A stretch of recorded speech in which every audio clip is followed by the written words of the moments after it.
Bismillahirrahmanirrahim. Assalamualaikum warahmatullahi wabarakatuh. Selamat pagi kepada Ibu Siti Kodariah, selaku dosen pengampu mata kuliah kesehatan mental, dan juga selamat pagi kepada rekan-rekan semua yang sedang menonton video ini. Kami akan mempresentasikan mengenai rancangan program kesehatan mental yang bertemakan stres kerja. Sebelumnya, kami di sini beranggotakan Fauziah Dia, lalu saya sendiri, Safana Azahra, Diva Arifah Utami, dan juga Dwi Wulandari Nazalina. Kami dari kelompok 1 yang bertemakan dari Psikologi Industri dan Organisasi.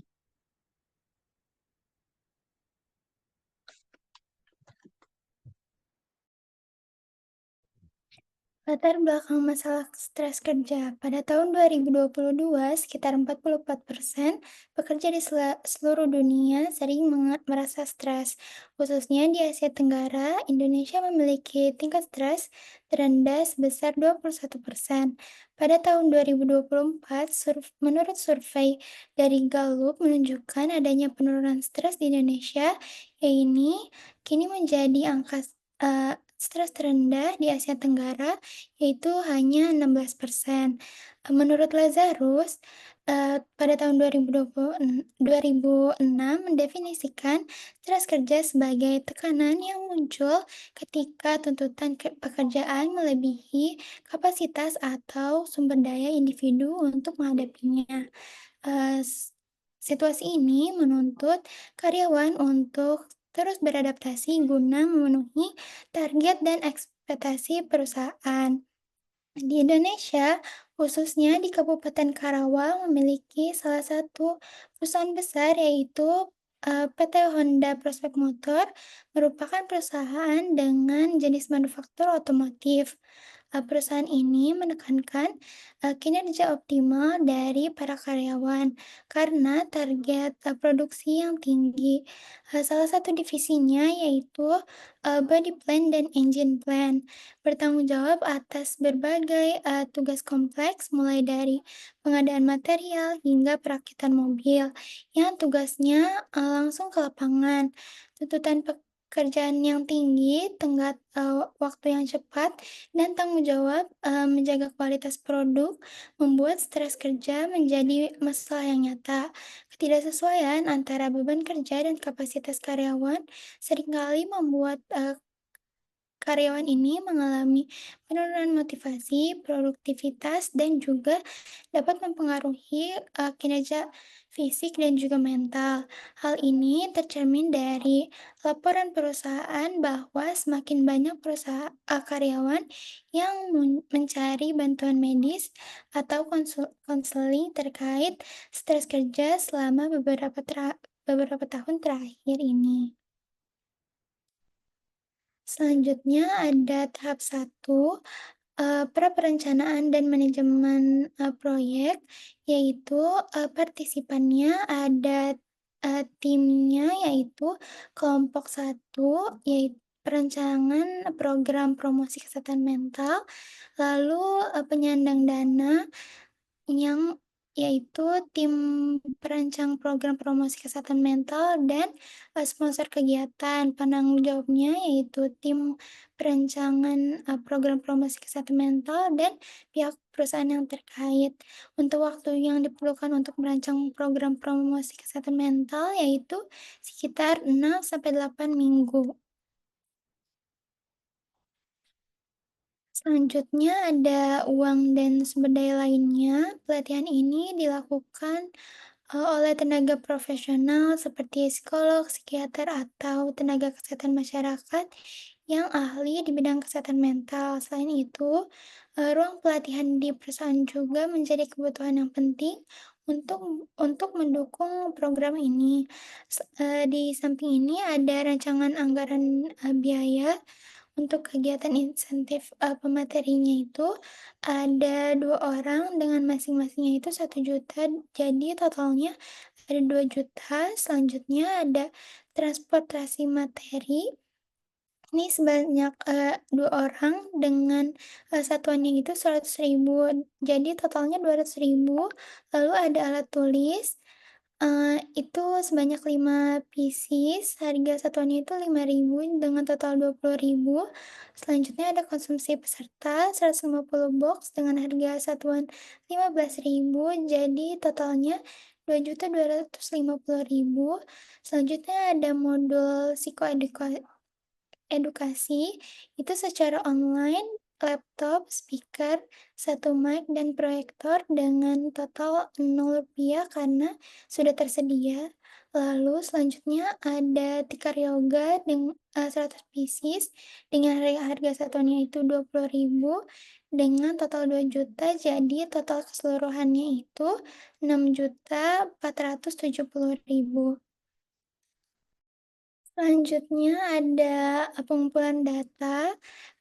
Tim merancang program promosi kesehatan mental dengan mengumpulkan data melalui wawancara karyawan di divisi Body Plan dan Engine Plan PT Honda Prospek Motor. Hasil wawancara menunjukkan stres kerja terutama dialami karena beban kerja yang tinggi, tekanan tenggat waktu, dan kurangnya koordinasi antar divisi.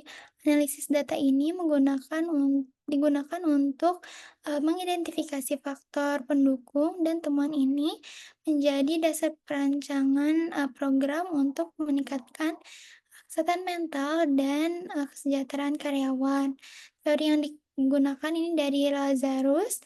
Teori ini menjelaskan bagaimana seorang menilai situasi kerja yang menimbulkan stres kerja dan kemampuan mereka untuk mengatasinya. Teori ini juga menyoroti peran emosi dan persepsi individu dalam menghadapi stres kerja sehingga relevan dengan penelitian ini. Selanjutnya, pengambilan keputusan pada setiap tahap dilakukan dan diambil oleh ketua kelompok dan disetujui oleh seluruh anggota kelompok lainnya.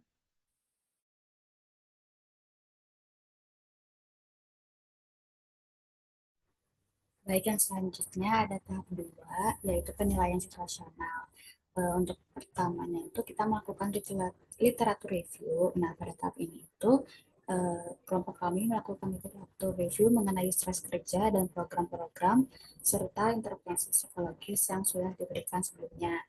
Lalu setelah dari literatur review tadi, kita juga melakukan literatur review terkait faktor-faktor yang berhubungan atau berkontribusi dengan stres kerja serta hasil implementasi program-program yang sebelumnya sudah dibuat.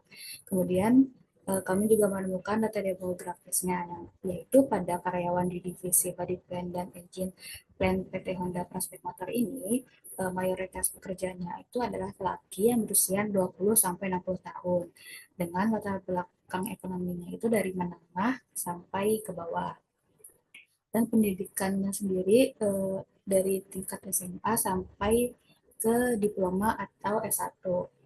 Kemudian mereka ini bekerja di lingkungan yang cukup bising serta menuntut fisik yang tinggi dengan waktu istirahatnya yang terbatas. Nah, pekerjaan mereka ini sering menimbulkan tekanan terutama bagi operator, shift leader, group leader, dan manajer yang harus mencapai target perusahaan. Kemudian juga kami menemukan faktor-faktor yang mempengaruhi program, yaitu kondisi ekonomi karyawan yang dari menengah tadi sampai ke bawah, juga lingkungan kerja yang menekan, koordinasi sosial yang cukup kurang, dan juga minimnya akses teknologi untuk kesejahteraan menjadi tantangan utama dalam merancang program kesehatan mental ini. Nah, namun dari hubungan sosial yang baik dan juga budaya kerja yang efisien, kita ini dapat menjadi modal untuk mendukung pelaksanaan program. Dan untuk tahap 3 itu yaitu identifikasi goal, target populasi, dan sasaran. Nah, goal dari program kami ini itu untuk meningkatkan kesejahteraan psikologis karyawan di divisi Body Plan and Engine Plan PT Honda Prospek Motor dengan menurunkan tingkat stres sehingga produktivitas, motivasi kerja, dan keseimbangan kehidupan pribadi itu dapat meningkat. Nah, untuk population of interest itu terdiri dari operator, shift leader, group leader, dan juga manager. Untuk short term objektifnya itu kami akan melakukan program psikologasi, yaitu penyampaian materi-materi juga menerapkan manajemen stres seperti sesi relaksasi, konseling, atau pelatihan keterampilan pengelolaan stres, atau juga bisa sebagai untuk meditasi. Terus juga kami membuat survei awal dan evaluasi secara berkala untuk mengukur stres. Survei awalnya ini bisa dapat kayak otoritas dan juga nanti ada post test. Evaluasinya ini dapat berupa feedback dari karyawan-karyawan nantinya. Terus juga kami itu ada mendorong komunikasi yang lebih baik antar karyawan dan manajemen yang dapat memicu stres. Jadi antara karyawan dan manajemen itu nanti akan ada sharing-sharing sharing session seperti itu. Kemudian untuk long term objektifnya itu ada menciptakan lingkungan kerja yang mendukung kesejahteraan psikologis karyawan secara berkelanjutan. Kemudian juga menurunkan tingkat stres karyawan hingga mencapai level yang minim dan dapat dikelola dengan baik. Kemudian meningkatkan produktivitas dan motivasi kerja karyawan secara signifikan dan memperkuat keseimbangan antara kehidupan kerja dan kehidupan pribadi karyawan. Kemudian untuk faktor-faktor yang itu kami menemukan untuk meningkatkan produktivitas, motivasi kerja dan keseimbangan kehidupan pribadi, yaitu yang pertama organisasional. Kami menemukan kalau yang faktor ini tuh ada beban kerja yang berat, tuntutan pekerjaan yang melebihi kemampuan, tekanan deadline pekerjaan, terus juga ada kurangnya waktu istirahat, kemudian ada komunikasi internal yang kurang efektif. Terus juga ada kurangnya kebijakan yang mendukung keseimbangan kerja dan kehidupan pribadi menjadi tantangan utama bagi para karyawan. Lalu juga untuk faktor lingkungan kerjanya ini ada tanggung jawab tambahan dan masalah mendadak dalam produksi yang memerlukan penyelesaian yang cukup cepat untuk menambah beban karyawan. Nah, faktor psikososialnya ini ada dukungan rekan kerja dan atasan, kesulitan komunikasi akibat perbedaan usia karena terdapat gap atau kecanggungan di antara satu sama lain. Ada juga tantangan menjaga kesejahteraan bagi karyawan yang jauh dari rumah atau mereka perlu ngekos seperti itu, serta juga usaha pribadi untuk menciptakan kenyamanan kerja menjadi dinamika yang dihadapi karyawan. Kemudian untuk faktor individu atau personalnya ini ada kesulitan menjaga keseimbangan antara pekerjaan dan kehidupan pribadi dan rasa lelah secara fisik maupun mental akibat tuntutan kerja yang terus-menerus. Nah, untuk tahap 4 yaitu menetapkan strategi kegiatan sumber daya. Pada tahap perencanaan itu kami yang pertama melakukan identifikasi strategi yang tepat untuk mencapai tujuan program tadi. Nah, proses ini itu melibatkan brainstorming untuk memilih strategi yang sesuai dengan RAB tadi atau anggaran, kemudian dalam waktu, kebutuhan, dan sumber daya yang tersedia nantinya. Kemudian setelah mengidentifikasi strategi dan memilih strategi, kami menentukan aktivitas spesifik dan juga para PIC-nya atau penempatan penugasan pihak yang bertanggung jawab dan merumuskan indikator keberhasilan untuk memantau kemajuan. Kemudian yang selanjutnya kami melakukan evaluasi sumber daya yang diperlukan dan mengidentifikasi kekurangannya apa saja, serta mencari cara solusi melalui kolaborasi dengan organisasi lain jika hal itu diperlukan. Baik, selanjutnya akan saya silakan ke rekan saya. Baik, terima kasih Dwi. Selanjutnya di tahap 4 ini kita akan membahas tentang strateginya. Jadi kan populasinya itu dari Departemen Body Plan and Engine Plan PT Honda Prospect Motor. Nah, sasaran yang kita akan ambil itu ada di jabatan operator, shift leader, group leader, dan manager. Strategi yang akan kita gunakan di program promosi ini ada yang pertama itu mutual support. Nah, aktivitasnya itu jadi kita akan mencoba untuk membangun emosi karyawan melalui emotional support-nya.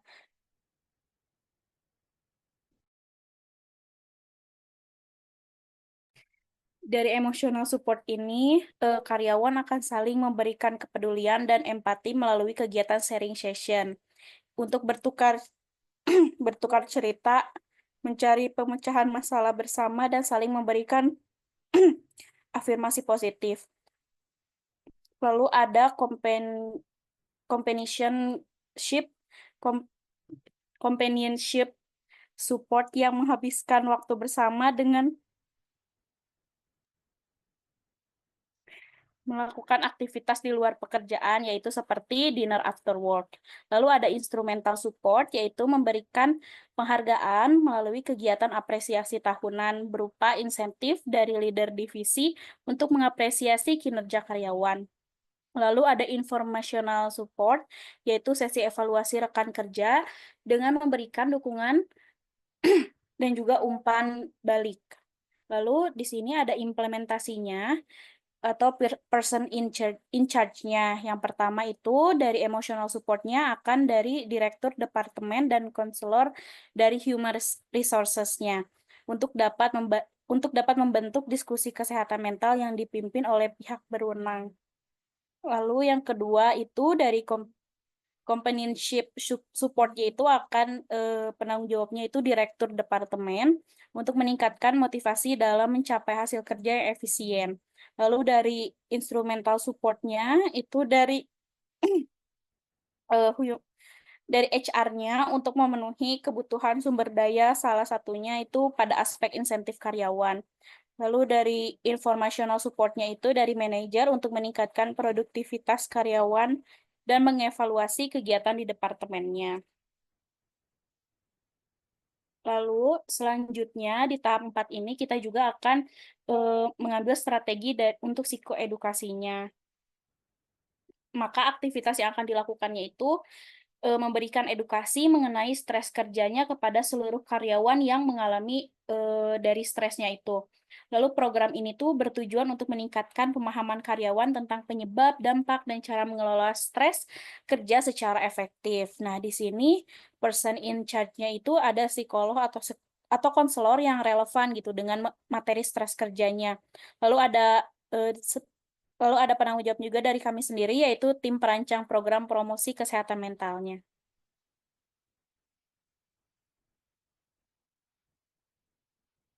Di tahap 5 ini, kita akan menetapkan indikator. Indikator ini terbagi menjadi dua, ada indikator kuantitatif dan indikator kualitatif. Di indikator kuantitatif, kita menetapkan indikatornya itu ada di jumlah karyawan yang mengikuti pelatihan, jumlah karyawan yang mengikuti seluruh rangkaian pelatihan, lalu ada jumlah sesi yang diikuti oleh karyawan, lalu ada persentase karyawan yang merasa pelatihannya itu berhasil. Di indikator kualitatifnya itu, pandangan karyawan terhadap keberhasilan program melalui pretest dan post-testnya. Lalu ada evaluasi program berdasarkan hal yang disukai atau tidak disukai oleh karyawan itu melalui kuesioner kepuasan. Ada saran juga program dari karyawan melalui feedback dari survei kepuasan dan ada wawancara pada karyawan setelah program dilaksanakan. Lalu selanjutnya di sini kita juga menetapkan sasaran jangka pendeknya. Nah, sasaran jangka pendeknya ini yang pertama mengevaluasi jadwal shift malam dan rotasi kerja untuk meningkatkan waktu istirahat. Lalu memberikan pelatihan keterampilan tambahan sesuai kebutuhan kerja, lalu menetapkan kebijakan adanya break wajib selama jam kerja, lalu mengadakan pertemuan rutin untuk menyampaikan informasi penting, lalu ada menyelenggarakan program keseimbangan kerja hidup seperti dilaksanakannya yoga atau olahraga, lalu mengadakan diskusi kelompok untuk memperkuat relasi antar karyawan, lalu menyelenggarakan workshop untuk meningkatkan komunikasi dan kolaborasi lintas generasi, lalu menyediakan transportasi tambahan atau insentif untuk karyawan dengan lokasi rumah yang jauh, lalu mengevaluasi kenyamanan atribut keselamatan berdasarkan masukan dari karyawannya sendiri, lalu membentuk tim khusus untuk menangani masalah produksi yang mendadak, lalu menyediakan sesi konseling individual untuk membantu manajemen stres dengan CBT base, lalu menawarkan layanan kesehatan mental seperti relaksasi atau mindfulness-nya singkat. Untuk yang tahap 5, di sini ya kita akan menetapkan indikator sasaran jangka panjang. Yang pertama, mengatur jadwal kerja bergilir dengan rotasi yang adil untuk mencegah kelelahan karyawan.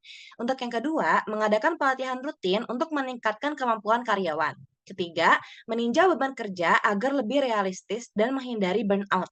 4, mengembangkan sistem komunikasi internal berbasis teknologi. Selanjutnya, menerapkan fleksibilitas waktu kerja untuk mendapatkan work-life balance atau keseimbangan hidup. Lalu membangun budaya kerja yang kolaboratif melalui pelatihan komunikasi dan kepemimpinan. Yang ketujuh, mendorong komunikasi inklusif untuk tim multigenerasi. Yang kedelapan, menyediakan opsi mes bagi karyawan yang tinggal rumahnya itu jauh dari kantor atau bekerja shift malam agar bisa beristirahat di kantor. Yang kesembilan, mendesain ulang atribut keselamatan kerja agar ergonomis dan juga nyaman.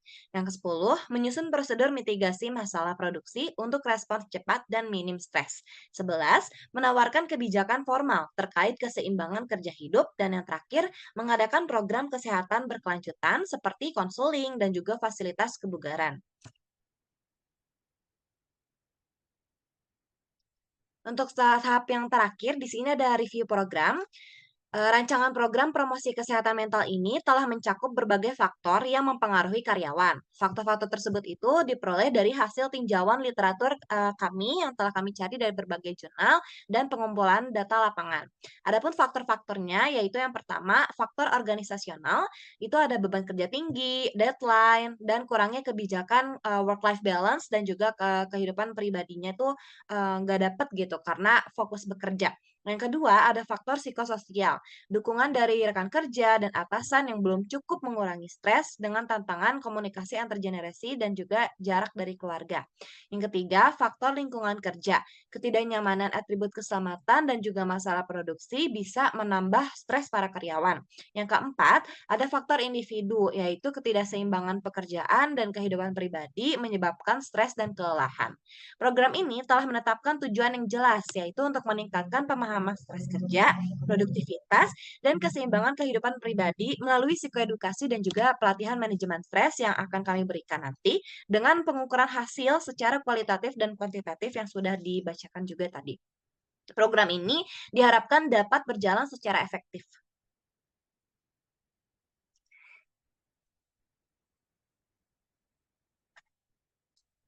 Baik, untuk selanjutnya di sini sudah ada tabel evaluasi yang nantinya akan kami isi untuk bisa mendapatkan pengukuran bagaimana program ini berjalan lancar atau tidaknya sesuai dengan tujuan dan juga target-target yang kita buat. Untuk yang pertama, pertanyaan-pertanyaan di sini meliputi apakah program sudah menyertakan semua faktor yang diperoleh dari literatur review dan pengambilan data, lalu apakah goal sudah menyatakan hasil yang ingin dicapai, apakah kegiatan untuk mencapai sasaran ini sudah jelas dan terukur? Lalu apakah jenis dan jumlah sumber daya ini sudah memadai? Apakah hubungan sebab akibat antara tujuan dan strategi atau kegiatan itu cocok secara logis? Yang kelima, apakah ada kendala yang dapat membatasi program? Lalu yang keenam, review sumber daya dan koneksi. Ketujuh, tinjau ulang sumber daya, manusia, dan keuangan termasuknya yang tersedia untuk mengimplementasikan program tersebut. Lalu yang kedelapan, review kembali langkah kedua yaitu di asesmen situasional dan juga tinjau kesesuaian rencana dengan hasil pengumpulan data dan keputusan yang diambil saat itu. Apakah ada sesuatu yang baru muncul saat pengembangan rencana program. Lalu yang kesembilan, penyesuaian apa yang perlu dilakukan dalam rencana agar sesuai dengan situasi dan siap untuk diimplementasikan. Dan di sini kita sudah juga men-checklist semua poin-poinnya dan juga memberikan keterangan bahwa di nomor 4 kita sumber daya dalam bentuk RAB ini belum terpenuhi semua. Dan juga di yang kendala membatasi program ini kami juga terkendala di RAB-nya dan dalam waktu penyesuaian jadwal karena kami masih perlu diskusi dengan pihak dari PT Hondanya tersebut. Baik, sekian dari kami mengenai program rancangan program yang telah kami buat. Mohon maaf bila ada salah kata dan perbuatan. Kami harap mendapatkan insight dan juga mendapatkan feedback dari rekan-rekan semua yang telah menonton ini. Baik, terima kasih. Kami tutup presentasinya. Wabillahi taufiq wal hidayah. Wassalamualaikum warahmatullahi wabarakatuh.